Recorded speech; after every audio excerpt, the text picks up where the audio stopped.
Missing in Missouri is an investigative podcast dedicated to finding as much information as we can in missing person cases and ultimately find the truth.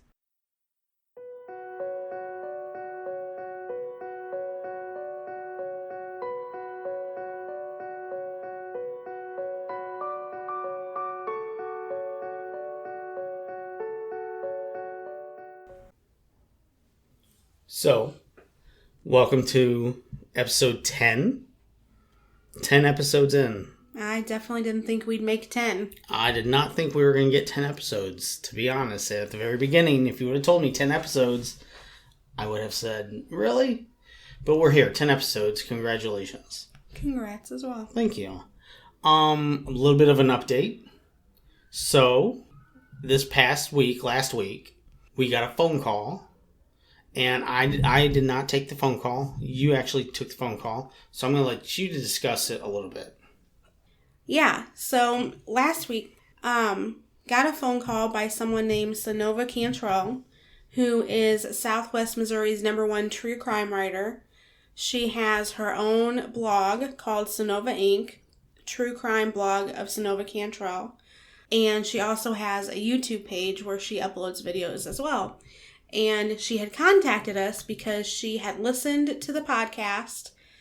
Somebody had contacted her about it. So she listened to it and she wanted to call to see if it was okay to reference the podcast. She wanted to get the permission for that. And then also if it was okay for her to help promote the podcast on her blog. Really? Yeah. Wow, okay. So we talked a little bit and she actually wrote a post about Dana a while back, but whenever I went and looked at the video that she had posted last Friday, she said that she was having, and even whenever we talked, she said she was having a hard time coming up with even just 500 words about Dana. So, we had talked and she had said there's more information out there now because more people are talking. And she went ahead and she updated the article. She released a video. And we have the article linked on our Facebook page. We had posted it. And then there is also a link to the YouTube video. But we will also, in case some listeners aren't on our Facebook page, which if you're not, you should be. Totally. We will also post those links in the description of this episode. Now, I did watch the YouTube video. Yeah. That was really good. It's about 18 minutes long. It gives a whole overview of the Dana Bruce investigation. She is very well spoken. Yeah. She's very good at writing because I read that article as well. And that was amazing. Yeah, it really was. She really knows her stuff. Like, she is really awesome. And she's got quite an extensive resume with, you said, because she works as a editor? Yeah, works as a production editor of True Crime Case Files magazine. She also authored Unorganized Crime, which I'm just going to read straight from her about on her blog. Unorganized Crime, a biography of the ex-gangster Sidney Hurd of Chicago, Illinois. This thrilling tale of con games, bank robbery, and mayhem has recently been endorsed by a retired FBI agent. Her best-selling series, Seriously Stupid Criminals, is a fan favorite in both paperback and ebook formats. Her latest ebook, Grim Justice, tells the story of a judge and his wife retired in Palm Beach, Florida in 1955. Her first Case Files book, Snatched, was released on New Year's Day. I love her blog, and so I'm now following her. So you can find her at Sonova Inc. You can find her on Twitter and Facebook, Instagram, YouTube. I mean, she is really awesome. It sounds like it. We did post the article to Facebook on our Facebook. Yes, we did. And just to let everybody know out there, it did create quite a discussion on Facebook. We're not going to read all the comments. Actually, we're not going to read any of the comments. But you should definitely go in and check it out.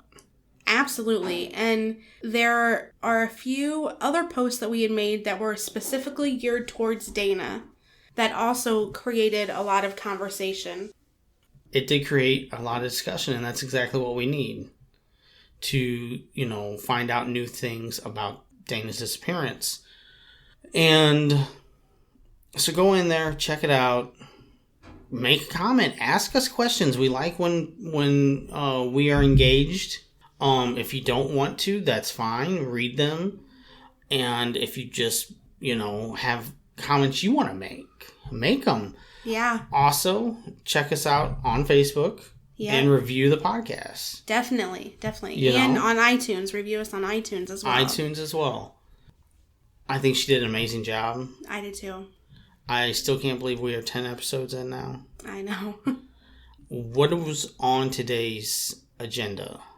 Today's episode is going to consist of an interview that I did with Emily, who is one of Dana's sisters, daughter of Rebecca. And so we're going to play a bit of that. Now, this Emily, she had a close relationship with Dana? Yeah. They were close? Yeah. Okay. And we'll find that out. There's a lot in here. And some of it you'll hear is also what you heard in Rebecca's. But I think that it's important to know that, it's not just Rebecca saying it. It's not just Sherry saying it. The stories are pretty much almost the same. Yeah. From different viewpoints. Yeah. So in this interview, she says a lot about Dana that we've heard. So it's really driving home of what kind of person Dana was, and that Dana did have family. And it's not just one-sided. There's different sides to every story. Yes. And that's what we're trying to tell. We'd like to try and get all sides. I think that's what we've always strived to do. To get all sides of the story. And not just make it about one side. And there's only so much we can do to help get the other sides of the story out there. And I think that's about does it. Yeah. You can only help a person that wants to be helped. Exactly.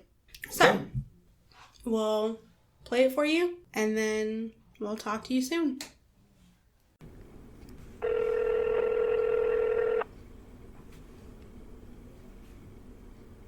Hello. Hi, is this Emily? Yes, it is. Hi. This is Morgan. Hi, it's nice to talk to you. It's very nice to talk to you. I just want to thank you so much for contacting us. Yeah, absolutely. My mom had told me that you had spoken with a friend of Dana's, and she had reached out to my mom, and we didn't even know that y'all were doing this, and I know that y'all started in July, and so I'm really glad that that we are now in contact with you and can kind of hopefully contribute to some of the story, and just kind of help piece things together, and more than anything, hopefully come to the truth. Zach actually was contacted by Yes. And whenever she told us a little bit about Dana before she met Nathan, we were shocked. And we were like, oh my gosh, what did we just hit? Right. Yeah. No, I used to have a Facebook page for Dana, and I had a MySpace page too, which of course MySpace is pretty much obsolete now. You can still get on there, but it's pretty limited. And then, I had a Facebook page, but really did everything that they could to make us out to be almost attention hungry, I think. And like we really didn't actually care about her, but we were just trying to be nosy and interfere and whatnot. And that, that's not the case. Dana would have never even come to Missouri had it not been for us, because she grew up in Oklahoma, And that's actually where we met Dana and her dad.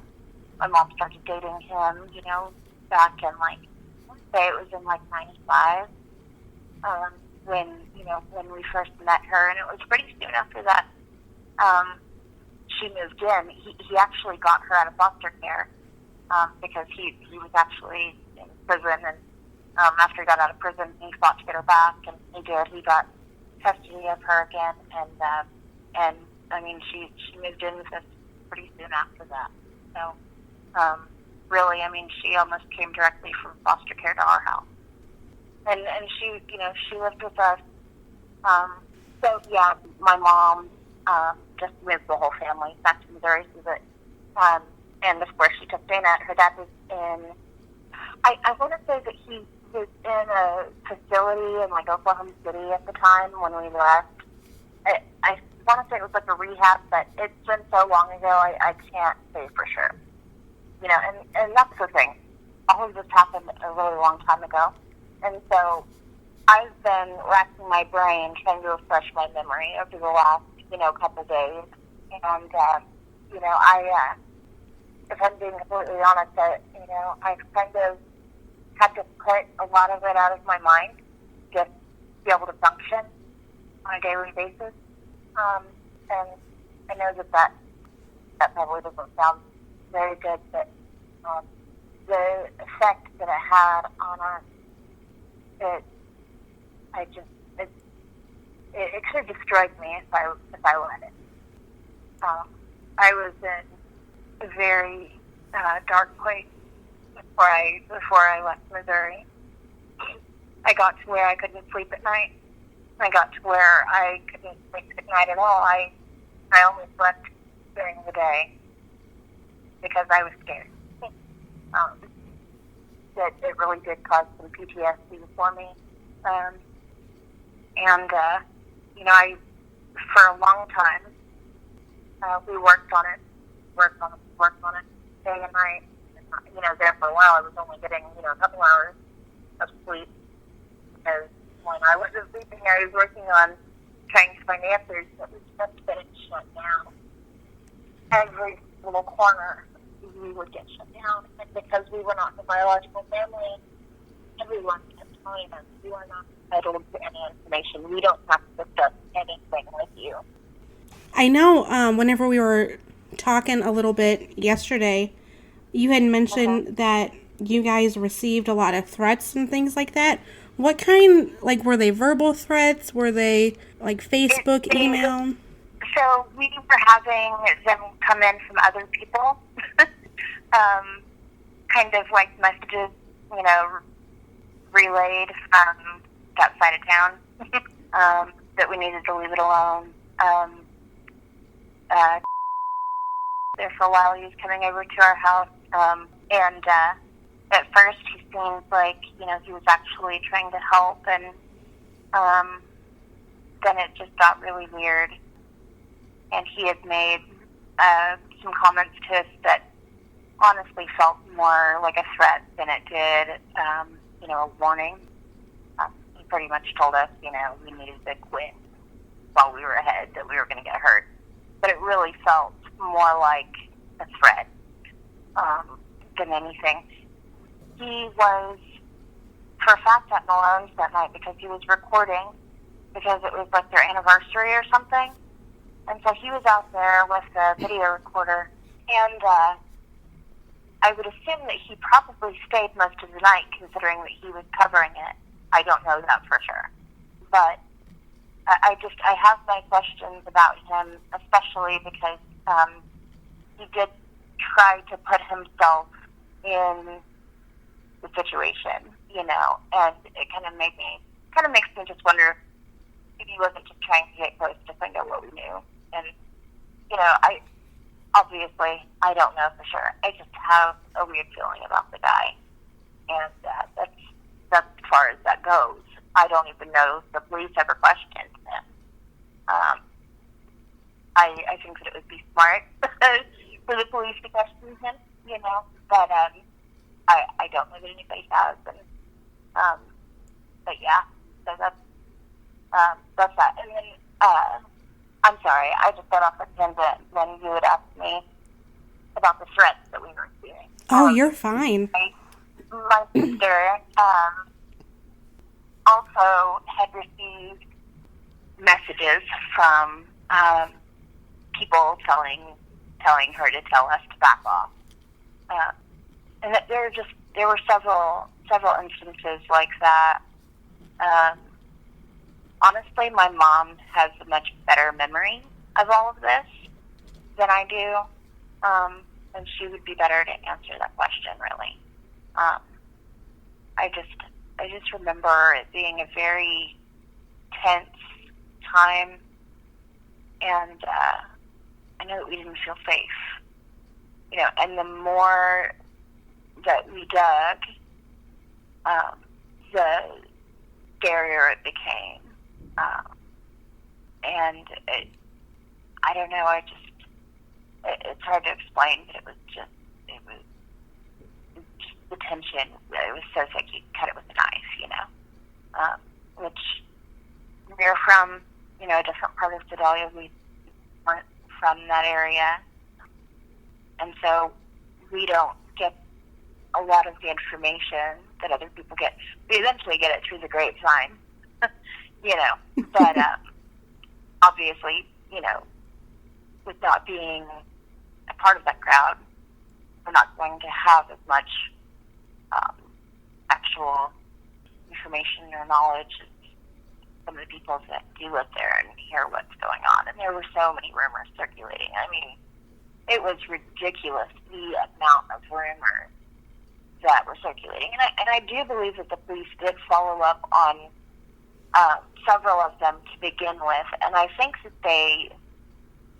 I don't know if they got burnt out as they stopped caring. I believe that, but I think that it could even be more than that. There's definitely a lot of police misconduct. I know last night your mom was telling Zach about how you guys had went to the police station and they kind of really shut you down hard when you went. Yeah, so we didn't have a whole lot of contact after she really got involved over there in that world. Anyway, so we ended up, we tried to follow up with the police. We went to the police department. We sat down with Detective Hendricks and Chief Dagonia, and we, asked if there was any follow-up. And Chief Dagonia said, why should we? But it's all just a bunch of bullshit and rumors. I don't even know how to tell you or what to tell you about how I feel. Because... So was that kind of your guys' decision? We can't go to the police, we can't trust them, we can't rely on them? Absolutely. We definitely lost all confidence in them. At the very least, there's grievous misconduct. And, so what does that mean the worst is? Is there corruption? It truly feels like they have actively tried not to get to the bottom of it. They've actively kept ECTA-Search out of Sedalia and out of Pettis County. They've actively kept the FBI out of Sedalia and Pettis County. I stayed on top of all of this for a month. I called the FBI I don't know how many times. And they told me, they said, all that has to happen is they just have to request for us to come in. If they request for us to come in and help, we'll do it. Well, Sonia was reported to have made a statement in the newspaper saying that if the FBI, or that they had asked the FBI to come in. But they declined. And it's not true. As a matter of fact, I spoke with an FBI agent after that article. And I asked him about it, and he said that is not true. He even had me send him a copy of the article. I never heard anything back from him, which, I mean, doesn't say much to me because it's not his responsibility to get back to me. But it was all just very, very bizarre, to say the least. I mean, I don't even know what to call it. A nightmare. I know it's been a really long time, but do you by chance remember what that agent's name was? I wish I did. My mom has some paperwork, and I took down so many notes at that time, and but I do believe that the name is probably in there somewhere. So I will search. I will have her search, and I'll do my best to try to find it. Because, it would be awesome to be able to talk to them, for sure. Definitely. Last that I heard, I heard this, I don't know, several months ago, that the Highway Patrol has actually taken over Dana's case. I don't know if that's true or not. But that was the last thing that I heard. To my knowledge, they have. Okay, that's good. Yeah. Whenever how do you pronounce his name? Chief Dagonia? Chief Dagonia. Whenever he said to you guys about, why would we do this or that, was this before or after you had gotten a hold of the Texas EquiSearch and all that? It was before. Before? Mm-hmm. I started trying to contact EquiSearch, and I want to say that it was like close to November, maybe like towards the end of October, and they were scheduled to come. It was like December 3rd or something like that.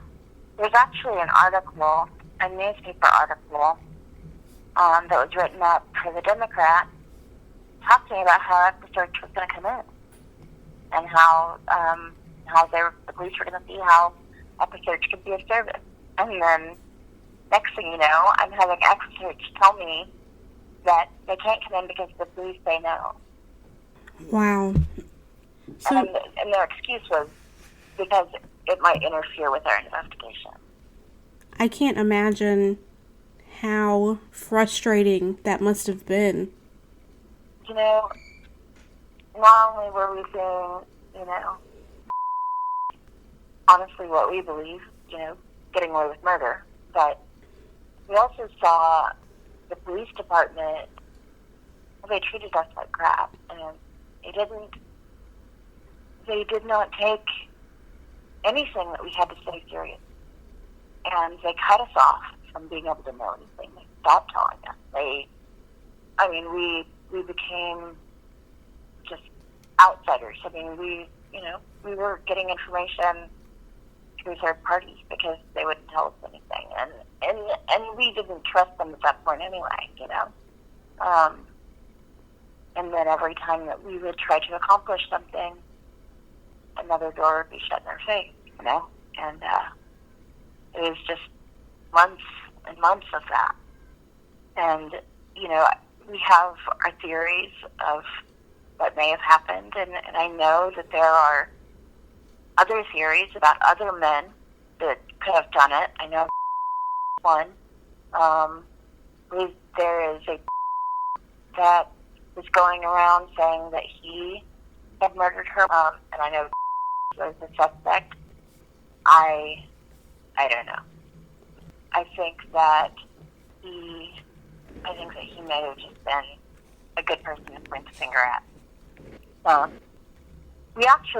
My family and I believe that she probably never even went back to babysitter. We don't think that's true. She never made it back. And I believe that the babysitter was actually cousin. For a long time, we were told it was last that we were told it was cousin. So I know a lot of rumors, a lot of hearsay. But if that is true, I'm sure that you know that used to be Dana's best friend. And then Nathan cheated on Dana with, and it broke their relationship up and caused, huge rift with the entire family and Dana. So like I had told you, we have our theories about, but I am not so close-minded to immediately say it has to be them. There's no way it could be anybody else. Because the truth is we don't know. And I feel like, if I'm too biased, then it gets in the way of getting justice for Dana.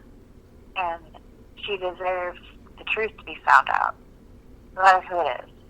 As much as I don't like as much as I believe it was him, I pray to God that it's not.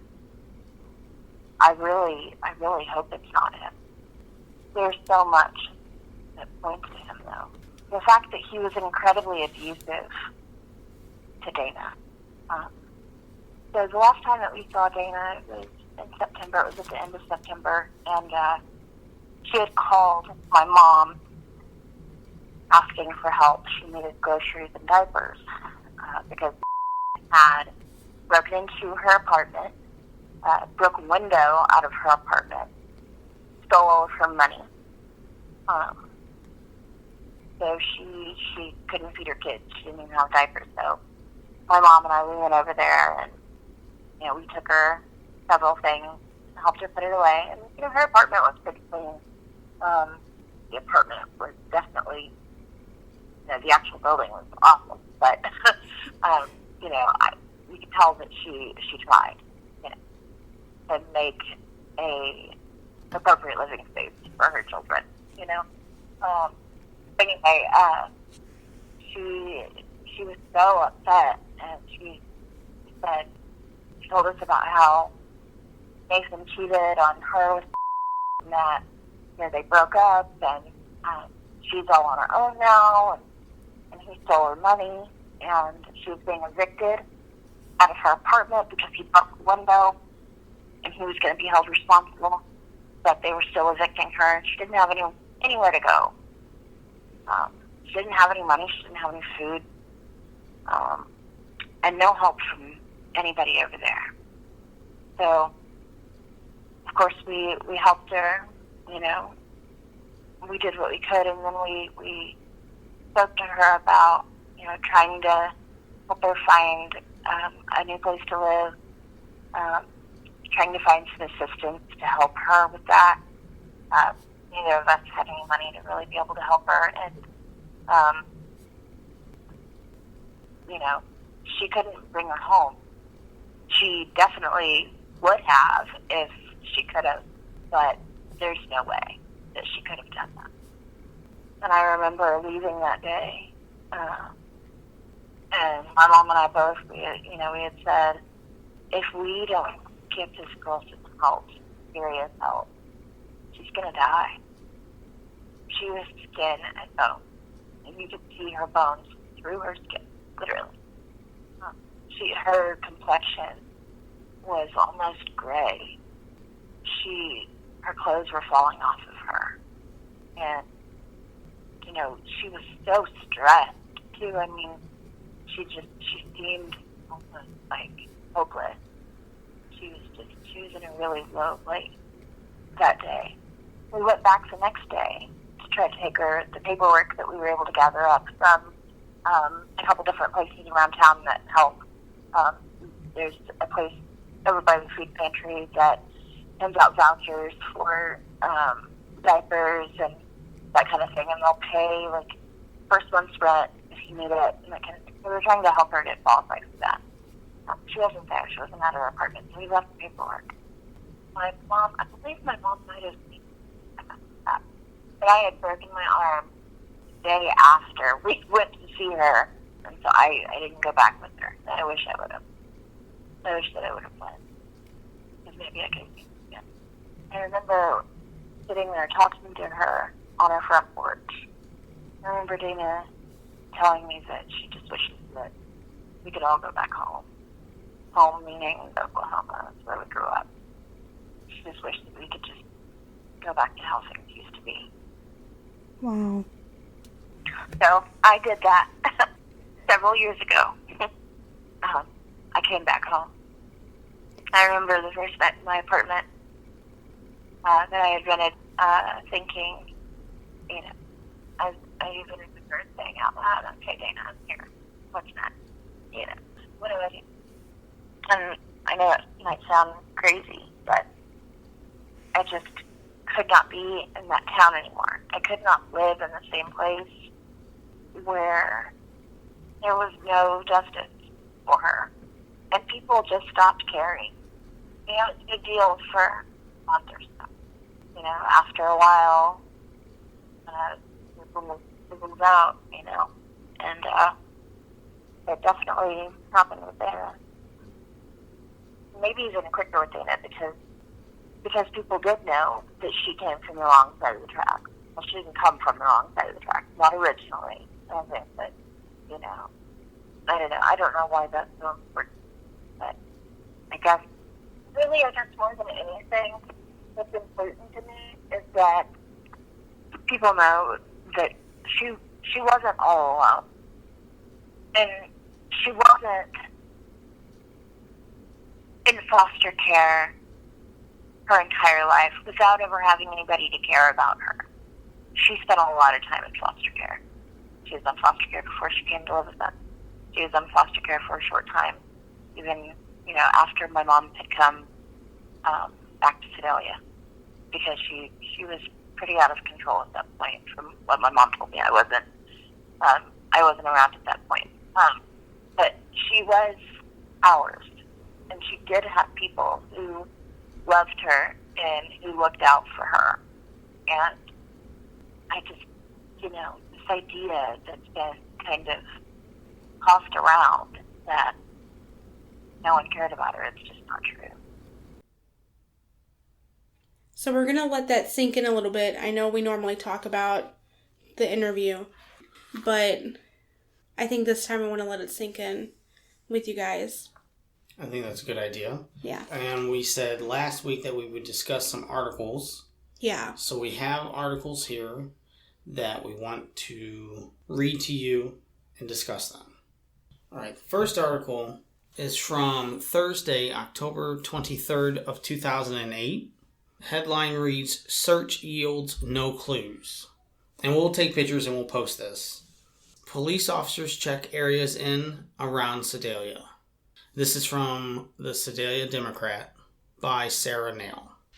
About 10 officers were unable to find clues in the disappearance of Dana Bruce in a search of several areas in and around Sedalia Wednesday. The officers from the Sedalia Police Department's Detective, Community Policing, and Reserve Divisions used four-wheelers in their search of about 4 areas. The department's K9, Demo, also assisted. Demo is trained to track scents. Bruce was reported missing October 5th. She had gone out to a bar October 4th and was last seen leaving with a man. Bruce returned to the babysitter to give her money to watch her children, ages 3 and 2, for the rest of the evening. She has yet to return home. "We aren't searching for anything in particular," said Commander Cindy Harrell. Officers concentrated on 4 areas around Main Street, US 65 near the Katy Trail, near Pro Energy, and West 32nd Street near the Katy Trail. Harrell said it was a second sweep of some of the areas. Some of the places were selected because of calls about foul odors, Harold said. Meanwhile, 2 funds have been established to raise money so that a reward can be offered for information leading to the whereabouts of Bruce. And that's where I'll stop at that one. But this article I find interesting because they did search quite a few areas. Yeah. And I know a lot of people have contacted us and asked us, well, did they search the Katy Trail? Did they search the Katy Trail? It says here they did. And just to give you an idea of how big the Katy Trail is, I mean, it goes from St. Charles, which is about a half hour away from us, 27 miles from St. Louis. to Clinton, Missouri. So the Katy Trail is 225 miles. It is a large area Yeah. to search. And they did use the canine dog, but it says here that no signs were found. Yeah. So that's that article, and we'll post pictures. The second article I want to discuss is from the Sedalia Democrat again. This one is actually from November 9th, 2008. Headline reads, "Police go all out to find missing woman." And here's what I found interesting. Authorities spent more than 1,400 hours working on case so far. So I'll read it. So just over a month. Yeah. So officers have spent more than 1,400 hours working on the case of a missing Sedalia woman at a cost of more than $34,500 for wages and other expenses. This is probably one of the most intensive investigations I've seen in 25 years unrelated to a crime, said Commander Cindy Harold. Another part of this article I found interesting was that it says here that 3 divers and 4 investigators spent several days last week searching 3 water quarries and 2 rock quarries. So I found that interesting. So, these were some of the places that they searched, and we'll post a picture of this in The other article. I mean, it seems like reading these articles, it seems like while people didn't think the police did everything that they could, that they didn't do enough searches. I mean, it's not a small feat to get how many? 3 divers? It says 3 divers and 4 investigators. I mean, that's a big thing. That's a big deal. Yeah, and water quarries and 2 rock quarries. Those are huge. Yeah. I mean, and then you have, just the number of hours, 1,400 hours. Yeah. I mean, they really did search. They did, and I think that they were limited because Sedalia doesn't have the biggest police force. Yeah. And you have to also stop and think there was still crime going on in Sedalia, so they're combating current crime going on while trying to look for a missing woman, and that's taking resources off the streets to look for Dana, which they gladly did. And that's their job. But, I mean, they did spend quite a few man-hours doing this. So, we'll post this article as well. This is also the article that we talked about. Was it last episode or the episode I think it was 2 episodes ago. Yeah, so this is the article we talked about 2 episodes ago where they gave a timeline. And it says... You want me to... Here, you can read it. I'll let you read that one. It's the timeline that discusses Malone's on Main, went to another bar, the person of interest, and that also says his truck is not red. So this is coming from that article. Yeah, so this article did provide a lot of information to us. And I don't know why a lot of people put a lot of stock into the fact that this person of interest might have done it, because it says right here that his truck is not red. Exactly. And I think that's why we made a big deal about it, because it's like, okay, so why is he still a person of interest then? If you questioned him and... I mean, obviously they didn't find anything that they could arrest him for anything or take him in for anything, so... Maybe that's a question for the police then. Yeah. Okay, well, I will jot that one down as well. We are coming to that point in our podcast that we are going to start to reach out to the police department and see if, because we have a lot of questions. A lot of listeners have questions, and we're going to ask them. So, but we'll post these 2 articles, and we will continue to work on this. while we stay warm. Definitely. So for now, we're going to go ahead and let you go. Let it sink in. Check out the Facebook page. Check out the discussion on the post specifically about Dana. The one about the article, the blog post that Sonova wrote. Definitely check that one out. There were a few other posts, if you go back and look, that had some discussion on that. Also, real quick, just a reminder, the views expressed in these interviews are not the views of Missing in Missouri, and it is the views of the people that we are speaking to. I'm Zach. I'm Morgan. And this is Missing Missouri.